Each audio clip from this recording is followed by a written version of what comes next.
देखो इसमें दिया है बताइए सत्य है या असत्य है, मतलब ये जो हमें यहाँ पे इसके पार्ट दिए हैं इसमें हमें चेक करके बताना है कि ये सत्य होंगे या असत्य होंगे। तो ठीक है, देखो इसमें पहला पार्ट दिया है किसी भी विषम संख्या का घन सम होता है। तो कोई भी विषम संख्या है तो उसका घन करके सम होता है कि नहीं होता है, ये हमें चेक करना है। तो ठीक है, कोई भी एक विषम संख्या लेते हैं, जैसे एग्जांपल के लिए पहली विषम संख्या तो कौन सी है, एक ही है। तो अगर मैं इसका घन करता हूँ, घन करने का मतलब एक को 3 बार गुणा करना है, तो कितना आता है, एक ही आता है, जो कि क्या है, एक विषम संख्या है। ठीक है, जबकि हमें यहाँ पे क्या दिया है, इसका घन करके एक सम संख्या आनी चाहिए। तो देखो सम संख्या तो नहीं आ रही है, कौन सी संख्या आ रही है, विषम संख्या आ रही है, मतलब ये क्या है, एक असत्य कथन यहाँ पे दिया गया है। ठीक है, असत्य क्यों होगा, क्योंकि विषम संख्या एक है और इसका घन करके भी विषम ही आना चाहिए, जबकि यहाँ पे सम दिया है। बाकी दूसरी संख्या भी आप लिख सकते हैं, जैसे 3 है, 3 एक विषम संख्या है। अब 3 का अगर मैं घन करूँगा तो कितना आएगा, ये आएगा 27। तो 27 भी एक विषम संख्या है। तो आपको यहाँ पे 2 एग्जाम्पल मैंने दे दिए। ठीक है, अब देखो दूसरा पार्ट इसमें दिया है कि एक पूर्ण घन 2 शून्यों पर समाप्त नहीं हो सकती। कोई भी पूर्ण घन जो है वो 2 शून्यों पर समाप्त नहीं होने का मतलब क्या है, जैसे एग्जाम्पल के लिए मैंने पहला नंबर ले लिया 10, क्योंकि शून्य देखो स्टार्टिंग में 0 कब आएगा, जब कोई भी संख्या के स्टार्टिंग में 10 होगा तभी तो उसका घन करके स्टार्टिंग में 0 आएगा ना। तो जैसे पहली सबसे छोटी संख्या मैंने 10 ले ली। अब 10 का अगर मैं घन करता हूँ, घन का मतलब 10 को अगर मैं 3 बार गुणा करता हूँ तो कितना मिलता है मुझे, 1000 मिलता है। ठीक है, तो वैसे अगर देखो 10 ले लिया, उसके बाद अगला नंबर आएगा 100। तो 100 को अगर मैं 100 को गुणा करता हूँ 3 बार या 100 का घन करता हूँ तो ये आएगा, एक के आगे कितने जीरो, 1 2 3 4 5 6 जीरो। तो 3 4 मतलब 3 4 5 6 जीरो आ गए। तो यहाँ पे क्वेश्चन में हमें दिया है कि एक पूर्ण घन, देखो ये एक पूर्ण घन है, किसका है, 10 का है। ठीक है, एक पूर्ण घन 2 शून्यों पर समाप्त नहीं हो सकती है। तो आपको दिख रहा होगा जो सबसे छोटी संख्या है वो है इसमें 10। 10 सबसे छोटी संख्या क्यों है, क्योंकि इससे छोटा यहाँ पे देखो स्टार्टिंग में 0 नहीं हो सकता। तो यहाँ पे 10 का जो घन है वो हमारे पास आ रही है 3 संख्या, स्टार्टिंग में इसके 3 संख्याएं हैं, जबकि यहाँ पे दिया है कि जो घन है वो 2 शून्यों पर। तो देखो 2 शून्यों पे तो समाप्त नहीं हो रहा है, तो इसका मतलब ये वाला कथन क्या है, हमारा सत्य है। सत्य क्यों है, क्योंकि ये 3 जीरो पे समाप्त हो रहा है। वैसे अगर मैं 100 का घन करता हूँ तो ये 6 जीरो पे समाप्त होगा। तो बोलने का मतलब ये है कि कोई भी संख्या अगर हो, उसको स्टार्टिंग में अगर 0 हो तो वो किस पे समाप्त होगा, 3 हो गया, 6 हो गया, 9 हो गया, 12 हो गया, ऐसे पे समाप्त होगा, बट 2 पे समाप्त नहीं हो सकता है, 2 शून्यों पे समाप्त नहीं होगा। ठीक है, तो इसका रीज़न भी मैंने आपको यहाँ पे दे दिया। तो ये कथन सत्य है, इसीलिए यहाँ पे सत्य हो जाएगा। अब देखो तीसरा पार्ट इसमें दिया है, यदि किसी संख्या का वर्ग 5 पर समाप्त होता है तो उसका घन 25 पर समाप्त होता है। तो देखो इसमें दिया है कोई भी संख्या अगर है, मान लीजिए 5 है। अब 5 का क्या करना है, किसी संख्या का वर्ग करना है, मतलब 5 हमने ले लिया, अब इसका वर्ग अगर मैं करता हूँ तो कितना आता है, 25 आता है, जो कि आपको दिख रहा होगा 5 पे समाप्त होता है। तो देखो वर्ग 5 पे समाप्त हो रहा है। ठीक है, तो उस संख्या का, देखो संख्या हमने ली 5, अब अगर मैं इसका घन करता हूँ, घन करने का मतलब 5 को अगर मैं 3 बार गुणा करता हूँ तो कितना आता है, 125 आता है। तो इसमें दिया है तो उसका घन 25 पर समाप्त होता है। तो ठीक है, यहाँ पे आपको दिख रहा होगा ये 25 पे समाप्त हो रहा है। बट देखो पहली संख्या ये तो आ गई, बट दूसरी संख्या अगर मैं लेता हूँ, जैसे अगला नंबर आएगा इसमें 15। 15 क्यों आएगा, क्योंकि 15 का वर्ग अगर हम करेंगे तो यहाँ पे इसके इकाई के अंक में 5 है ना, तो तभी यहाँ पे वर्ग करके इकाई के अंक में 5 आएगा। अगला नंबर जैसे मैंने ले लिया 15, अब 15 का वर्ग करेंगे तो ये आएगा 225 के बराबर। ठीक है, तो आपको दिख रहा होगा कोई भी संख्या हमने इस बार क्या ले ली, 15 ले ली। अब इसका हमने क्या कर दिया, वर्ग कर दिया, जो कि किस पे समाप्त हो रहा है, एक सेकेंड है, तो ये किस पे समाप्त हो रहा है, इसका वर्ग करके देखो ये 5 पे समाप्त हो रहा है। तो यहाँ तक तो इसका ये चीज़ बिल्कुल सही दी गई है, यहाँ तक हमने इसका कर दिया। अब इसमें दिया है तो उसका घन, मतलब 15 का हम क्या करेंगे, अब 15 का वर्ग किया था, अब 15 का घन करेंगे। ठीक है, तो आपको दिख रहा होगा 15 का घन करके ये संख्या किस पे समाप्त होगी। अब देखो 15 का घन करेंगे तो यहाँ पे 15 का वर्ग आ गया 225, फिर गुणा 15 करेंगे तो यहाँ पे हो जाएगा 15 पंजे 75। तो देखो स्टार्टिंग में ही इसके 75 आ रहा है, मतलब यहाँ पे इकाई के अंक में, यहाँ पे इकाई और दहाई के अंक में 75 आएगा। जबकि हमें दिया है वो जो घन है वो 25 पे समाप्त होनी चाहिए, तो 25 पे तो समाप्त नहीं हो रही है। एक बार मैं दिखा भी देता हूँ इसका घन कितना हो जाएगा। तो देखो यहाँ पे करेंगे 15 गुणा 15 गुणा 15। ठीक है, तो इसका घन आ रहा है हमारे पास 3375 के बराबर। तो यहाँ पे ये हो जाएगा 3375। तो आपको दिख रहा होगा इसका घन 25 पे तो समाप्त नहीं हो रहा है ना, ये किस पे समाप्त हो रहा है, 75 पे समाप्त हो रहा है। तो मतलब क्योंकि इसमें किसी भी संख्या दी है तो वो संख्या कोई भी हो सकती है। देखो वो संख्या 5 भी हो सकती है, वो संख्या 15 भी हो सकती है, वो संख्या 25 भी हो सकती है, तो कुछ भी हो सकती है। तो देखो ये संख्या 15 है। अब देखो एक भी संख्या अगर इसमें गलत आती है तो उसका मतलब वो पूरा आंसर ही हमारा गलत हो जाएगा। तो यहाँ पे आपको दिख रहा होगा कि 15 का अगर मैंने वर्ग कर दिया तो वो 5 पे समाप्त हो रही है, ठीक है। बट अगर मैंने 15 का घन कर दिया तो वो 25 पे तो समाप्त नहीं हो रही है ना, किस पे समाप्त हो रही है, वो 75 पे समाप्त हो रही है। इसका मतलब ये वाला कथन भी हमारा क्या है, असत्य है। तो यहाँ पे असत्य लिख देना, ठीक है। तो यहाँ पे आपको दिख रहा होगा इसके 3 पार्ट हमने कर दिया। अब चौथे पार्ट के लिए मैं इसको क्वेश्चन को यहाँ पे पेश कर देता हूँ। तो देखो चौथा पार्ट इसमें दिया है कि ऐसा कोई पूर्ण घन नहीं है जो 8 पर समाप्त होता है। ऐसा कोई भी पूर्ण घन नहीं है, ये इसमें बोलने का मतलब है। तो देखो ऐसा कोई पूर्ण घन नहीं है क्या, जैसे 2 लेता हूँ मैं। अब 2 का अगर मैं घन करता हूँ तो 2 का घन मतलब 2 को 3 बार गुणा करेंगे जो कि 8 आता है। अब देखो ये तो 8 पे समाप्त हो रहा है ना, पूर्ण घन है ये जो 8 है ये पूर्ण घन है। किसका पूर्ण घन है, ये है 2 का पूर्ण घन, ठीक है। तो इसका मतलब जबकि इसमें ऐसा दिया है कि ऐसा कोई भी पूर्ण घन नहीं है जो कि 8 पर समाप्त होता है, जबकि यहाँ पे आपको दिख रहा होगा कि 8 एक ऐसा पूर्ण घन है जो 8 पे समाप्त हो रहा है, ठीक है। किसका पूर्ण घन है, ये 2 का पूर्ण घन है। तो इसका मतलब ये भी इसमें असत्य दिया है ना, तो यहाँ पे हो जाएगा असत्य। क्यों असत्य होगा, क्योंकि एक नंबर तो आ ही रहा है ना, 2 का घन तो 8 आ ही रहा है। तो यहाँ पे ये हो जाएगा असत्य, ठीक है। अब आगे इसमें दिया है कि 2 अंकों की संख्या का घन 3 अंकों वाली संख्या हो सकती है। अब देखो 2 अंकों की संख्या कोई सी भी ले लो। मान लीजिए सबसे छोटी संख्या लेता हूँ मैं, जैसे मैंने ले लिया 2 अंकों की सबसे छोटी संख्या हो गई 10।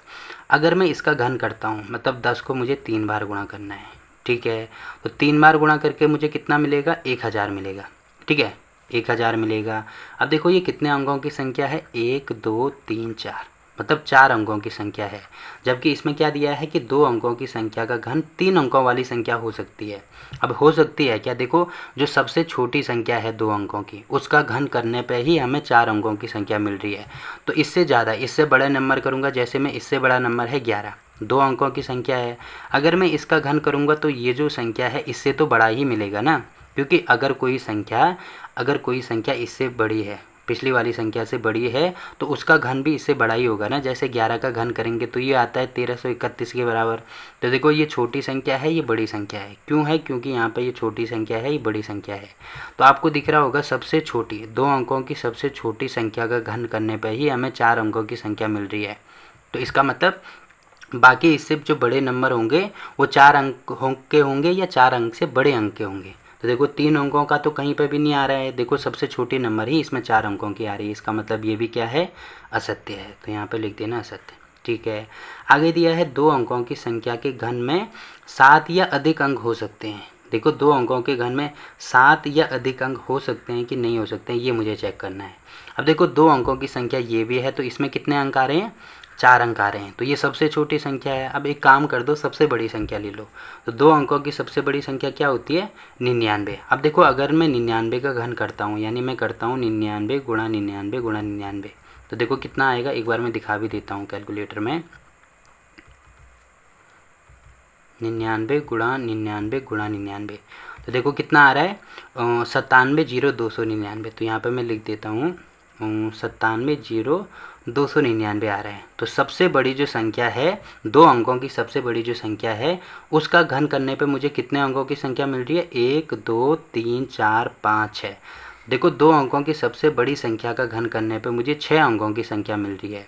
जबकि इसमें दिया है वो संख्या 7 या 7 से अधिक अंक की होनी चाहिए। तो हो सकती है क्या, नहीं हो सकती, क्योंकि सबसे बड़ी संख्या ही अगर 6 अंकों की आ रही है तो इससे छोटे जो नंबर होंगे वो इससे कम ही अंक के तो आएंगे ना। तो इसका मतलब क्या है कि यहाँ पे ये भी हमें असत्य दिया है, ये भी 6 अंकों से ज़्यादा नहीं हो सकता है।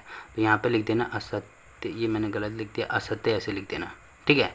तो ये वाला भी हो गया। अब देखो इसमें लास्ट पार्ट दिया है कि एक अंक वाला संख्या का घन 1 अंक वाली संख्या हो सकती है। तो 1 अंक वाली संख्या जैसे 1 है, अब इसका घन करेंगे तो कितना आएगा, इसका घन आएगा 1, जो कि आपको दिख रहा है 1 आएगा। तो इसमें वही चीज़ दी है कि 1 अंक वाली जो संख्या है उसका घन करेंगे तो वो 1 अंक वाली संख्या हो सकती है। तो बिल्कुल हो सकती है, जैसे 2 है तो 2 1 अंक वाली संख्या है। अब 2 का घन करेंगे तो ये भी कितना आएगा, 8 आएगा। तो इसका मतलब ये 2 नंबर इसमें हो गए।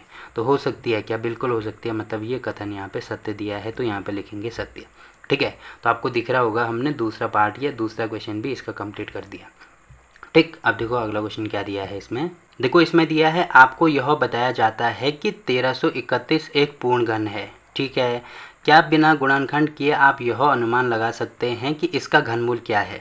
मतलब बिना गुणनखंड किए, मतलब गुणनखंड विधि का प्रयोग इसमें नहीं करना है, तब हमें ये बताना है कि जो 1331 होगा उसका घनमूल क्या होगा। ठीक है, इसी प्रकार ये जो संख्याएं हमें दी हैं इसका भी हमें क्या निकालना है, घनमूलों का अनुमान लगाना है। तो ठीक है, कैसे लगाएंगे, जैसे कि संख्या हमें दी है यहाँ पे 1331। अब बिना गुणनखंड, जैसे अगर मुझे इसका घनमूल निकालना है तो एक तरीका तो ये है कि इसमें गुणनखंड विधि का हम प्रयोग कर सकते हैं, जैसे हमने क्वेश्चन नंबर 1 में किया है। बट यहाँ पे दिया है इसका प्रयोग हमें नहीं करना है, तो हम कैसे करेंगे। देखो एक भाग विधि मैंने आपको बताई थी, भाग विधि बताई थी किसमें, वर्गमूल में। तो कैसे करते थे, जैसे एग्जाम्पल के लिए अगर मुझे 64 का वर्गमूल यानी ऐसे ये जो संख्या है इसका वर्गमूल निकालना है तो हम 2 2 के जोड़े बनाते हैं ऐसे। अब यहाँ पर 2 माना 23 भी है तो 2 2 के ऐसे जोड़े बनाते हैं। अब क्यों बनाते हैं, क्योंकि यहाँ पे हम वर्ग निकाल रहे थे, वर्ग का मतलब होता है 2। अब यहाँ पे घन है ना, तो इसमें हम 3 3 के जोड़े बनाएंगे। तो 3 3 के जोड़े कैसे, देखो स्टार्टिंग यहाँ से 3 3 के जोड़े बनाना शुरू कर दो। तो एक जोड़ा ये बन गया, बाकी ये संख्या बच रही है तो इसको मैं अलग से इसका जोड़ा बना दूंगा। तो यहाँ पे आपको दिख रहा होगा कि एक अलग हो गया, बाकी 331 अलग हो गया। ठीक है, अब देखो ये इतनी चीज़ें होगी। उसके बाद क्या करते थे, ये जो स्टार्टिंग वाली संख्या है इसमें मतलब एक ऐसी संख्या का वर्ग हम देखते थे जो इससे ज़्यादा ना हो। तो जैसे यहाँ पे दिख रहा है 4 का वर्ग करेंगे तो 16 हो जाएगा, और 5 का वर्ग करेंगे तो ये कितना हो जाएगा, 5 पंजे 25, मतलब ज़्यादा हो जाएगा ना, इस संख्या से ज़्यादा हो जाएगा। तो यहाँ पे लिखते थे 4, यहाँ भी लिखते थे 4, फिर यहाँ पे 16 कर देते थे। तो सेम टू सेम ऐसे करना है, जो संख्या स्टार्टिंग में यहाँ पे दिख रही है ना, तो मुझे एक ऐसी संख्या का घन करना है जो इससे ज़्यादा ना हो। तो जैसे 1 है, 1 का अगर मैं घन करूँगा तो 1 आएगा, और 2 का अगर मैं घन करता हूँ तो कितना आएगा, 8 आएगा, जो कि इस संख्या से ज़्यादा हो जाएगी। मतलब यहाँ पे केवल 1 ही आएगा, तो इसके बदले में यहाँ पे 1 लिख दूंगा। ठीक है, अब यहाँ पे आपको दिख रहा होगा कि इसके इकाई के अंक में 1 आ रहा है। उसके बाद यहाँ पे भी क्या लिखते थे, देखो 16 23 में से 16 माइनस किया, यहाँ पे कितना होगा, 7 होगा। फिर यहाँ पे ऐसे 64 लिखते थे, फिर इसका यहाँ पे दोगुना करते थे तो यहाँ पे 4 दूने 8 हो गया। अब यहाँ पे और यहाँ पे ऐसी संख्या लिखते थे जिसको गुणा करके मुझे यहाँ पे ये वाली संख्या यानी इसकी इकाई का अंक मिल जाए। तो सेम टू सेम यहाँ पे ये चीज़ करनी है। अब देखो इसमें क्योंकि घन की बात हो रही है तो मुझे ऐसी संख्या का घन करना है जिसको गुणा करके मुझे 1 मिले। जैसे 1 है तो 1 को अगर मैं गुणा करता हूँ, मतलब 1 का घन में करता हूँ, तो मुझे क्या मिलता है, इकाई के अंक में 1 मिलता है। तो इसका मतलब यहाँ पे क्या हो जाएगा, इस पूरे के बदले में 1 लिख सकता हूँ। क्यों लिख सकता हूँ, क्योंकि 1 का घन करके मुझे 1 मिल रहा है, जो कि यहाँ पे 1 है। ठीक है, इसीलिए मैं कह सकता हूँ कि जो 1331 है उसका जो घनमूल होगा वो 11 होगा। 1 और 1 इनको जो मतलब साथ में लिख दो तो 11 हमारा आंसर आ जाएगा। ठीक है, तो यहाँ पे आपको दिख रहा है कि 2 जोड़े बन रहे हैं, तो इसीलिए 2 अंकों की संख्या होगी। तो पहला अंक ये, दूसरा अंक ये। तो यहाँ पे देखो मैंने बिना गुणनखंड किए ये आपको बता दिया कि यहाँ पे ये 11 का घनमूल है। 11 का घनमूल होने का मतलब अगर मैं 11 गुणा 11 गुणा 11 करता हूँ तो हमारे पास 1331 के बराबर ही आएगा। ठीक है, तो यहाँ पे देखो ये वाला हमने बता दिया है। वैसे ही इनको भी हमें बताना है, तो इसको मैं आपको बता देता हूँ। देखो कितना है, 4913 है, तो यहाँ पे मैं लिख देता हूँ 4913। अब करना क्या है, देखो 3 3 के जोड़े बनाने हैं। अब देखो यहाँ पे ये बचा तो ये अलग लिख दिया, तो यहाँ पे हो जाएगा ये 4 और यहाँ पे हो जाएगा ये 913। ठीक है, अब करना क्या है, आपको दिख रहा होगा यहाँ पे कि 4 है, तो अगर मैं 2 का क्यूब करता हूँ, मतलब 2 को 3 बार गुणा करता हूँ तो ये आएगा 8, मतलब ज़्यादा हो जाएगा। तो यहाँ पे लिखना पड़ेगा मुझे 1 का क्यूब, जो कि 1 है, तो इस संख्या से ज़्यादा नहीं होना चाहिए, तो 1 का क्यूब ही आ रहा है, मतलब इसके बदले तो यहाँ पे हो जाएगा 1। अब यहाँ पे क्या होगा, इसके बदले मुझे इसका इकाई का अंक देखना है, तो 3 आ रहा है। अब 3 किस संख्या से गुणा करके इकाई का अंक आता है, देखो अगर मैं 7 को 3 बार गुणा करता हूँ, 7 को 3 बार गुणा करते हैं तो इसका घन आता है 343। तो आपको दिख रहा होगा 7 के इकाई के अंक में कितना आ रहा है, 3 आ रहा है। तो इसका मतलब इसके बदले यहाँ पे क्या लिख देंगे हम, 7 लिख देंगे। तो इसका जो 4913 है इसका जो घनमूल हो जाएगा वो हो जाएगा 17। ठीक है, तो यहाँ पे देखो 17 हमारा आंसर आ गया। तो हमने यहाँ पे बिना गुणनखंड के इसको बता दिया कि ये किसका क्या है, घनमूल है। तो ठीक है, ये वाला क्वेश्चन भी हो गया। अब देखो अगला क्वेश्चन क्या दिया है इसमें ये वाला दिया है, इसको मैं यहाँ पे आपको बता देता हूँ। ठीक है, ये वाला क्वेश्चन है 12167। तो ठीक है, यहाँ पे भी 3 3 के जोड़े बना दो, तो 3 ये और फिर ये 2 बच रहा है, तो यहाँ पे ये कर देंगे। अब देखो यहाँ पे ये आ रहा है 12 और ये आ रहा है 167। तो ये 12 आ रहा है, मतलब अगर मैं 2 का घन करता हूँ तो ये आता है 8 और 3 का घन करते हैं तो आता है 27, जो कि 12 से ज़्यादा हो जाएगा। तो इसका मतलब यहाँ पे इसके बदले में यहाँ पे 2 लिख सकता हूँ। अब यहाँ पे 7 आ रहा है, तो कौन सी संख्या ऐसी है जिसका घन करने पे हमें स्टार्टिंग में यानी इकाई के अंक में 7 मिलता है। तो अगर मैं 3 का घन करता हूँ तो मिलता है मुझे 27, जो कि इसके इकाई के अंक में 7 आ रहा है, मतलब इसके बदले में यहाँ पे 3 लिख सकता हूँ। तो ये जो संख्या है इसका अगर मुझे घनमूल निकालना है तो ये हो जाएगा 23। ठीक है, 2 और 3 इसको मिला देंगे तो 23 हो जाएगा। तो आपको दिख रहा होगा ये वाली संख्या का भी हमने कर दिया। बाकी ये जो लास्ट क्वेश्चन है ये आपके लिए होमवर्क है। ठीक है, इसको आप खुद ही ट्राई करके बताना कमेंट में कि कितना आंसर आ रहा है। फिर भी अगर आपको ये चीज़ समझ में नहीं आएगी या ये इसका आंसर नहीं निकलेगा तो आप कमेंट करके पूछ सकते हैं। ठीक है, तो यहाँ पे देखो हमने प्रश्नावली 7.2 कंप्लीट कर दी। इसी के साथ ये जो चैप्टर 7 है ये भी यहाँ पे कंप्लीट होता है। अब इस चैप्टर में अगर आपको कहीं पर भी या किसी भी क्वेश्चन में कोई दिक्कत आती है तो आप कमेंट करके पूछ सकते हैं। ठीक।